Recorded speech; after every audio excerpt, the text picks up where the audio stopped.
Interesting, challenging. Difficult. Lots of things go wrong.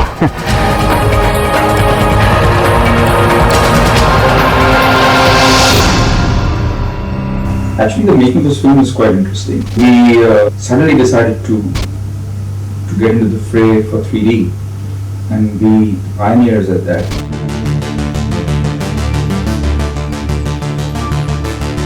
We dashed off, my writer Amin Haji and me and a few of us. We went to Ooty, and kind of in 6 days we managed to come up with something brilliant. And then we have partners at DAR who found the script interesting, and that's how the journey started. I'm working as a stereographer on Haunted, and that role is responsible for the 3D look of the film. I also have some responsibilities in the technical application and how we accomplish the shots.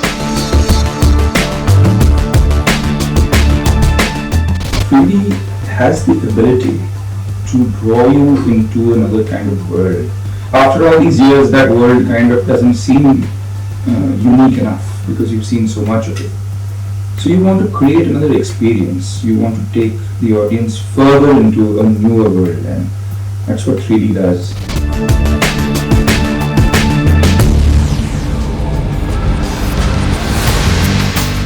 3D basically works on the fact that there are two eyes, putting two cameras side by side.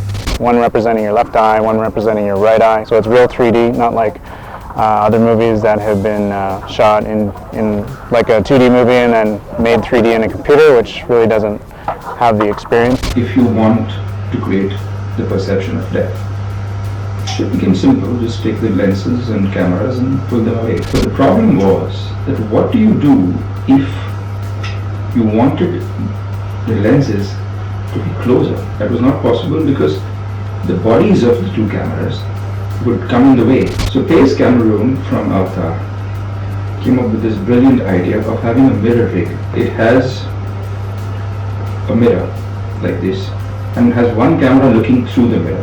There's a camera on top like this. For this camera, this glass becomes a mirror on this side. So it's seeing a reflected image.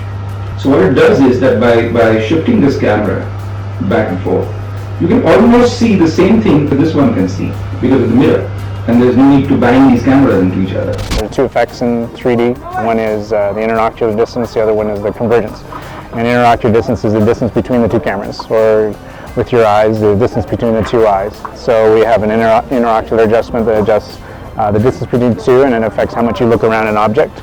It creates depth by creating disparity between one object and another. Right? The other part of 3D is the convergence, where your two eyes, or the two cameras in this case, look at the same point in space. So where they converge together, so everything before is separate and everything after is separate too.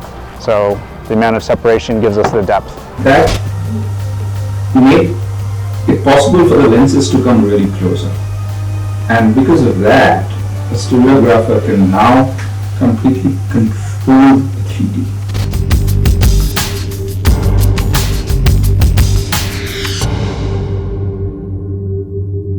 3D can only be an ornament. It has to be a film that works both in 2D and 3D, which means it has to be a great story.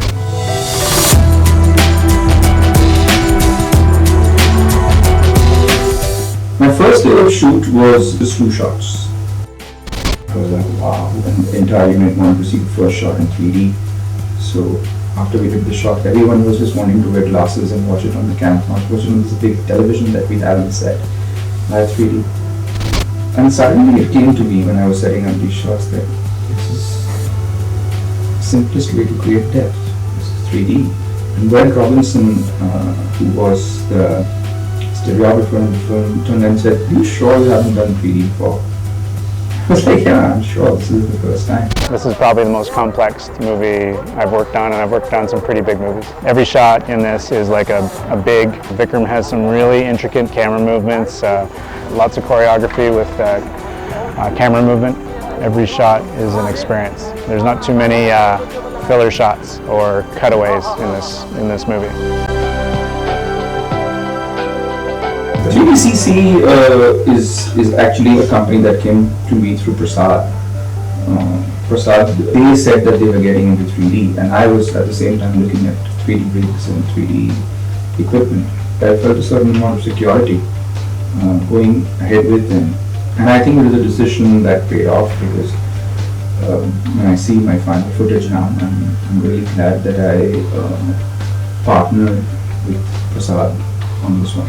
I've worked with a lot of 3D systems. Sometimes they're a little more complex, sometimes they're simpler, but there's various 3D camera configurations.